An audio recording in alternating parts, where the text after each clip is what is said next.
शेतकरी मित्रांनो नमस्कार. ॲग्रो इंडिया गुरुमधून मी सुरेश अकोलकर सर्वांचं स्वागत करतो. तर मित्रांनो, सध्या धुकं हे मोठ्या प्रमाणात सगळीकडे येत आहे आणि तुम्ही जर खरबूज, टरबूज, कांदा किंवा इतर जर वेलवर्गीय पिकांची लागवड केली असेल तर सकाळी जे धुकं बनतं यामुळे बुरशीजन्य जो रोग आहे तो मोठ्या प्रमाणात वाढतो आणि करपा हा ते पिकावरती मोठ्या प्रमाणात येत असतो मित्रांनो.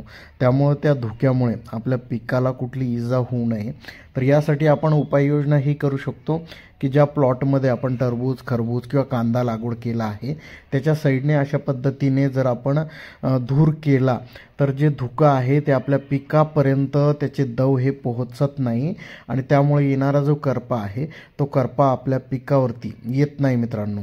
त्यामुळे ही माहिती सर्व शेतकऱ्यांना पोहोचवा जेणेकरून सर्व शेतकरी आपल्या पिकांचं जे आहे अगोदरच संरक्षण करतील, करपा हा येणार नाही मित्रांनो.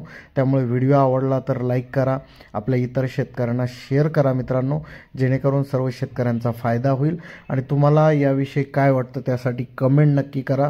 आपल्याला सबस्क्राईब करा मित्रांनो, फॉलो करा जेणेकरून जास्तीत जास्त शेतकरी मित्रांची मदत होईल मित्रांनो. धन्यवाद.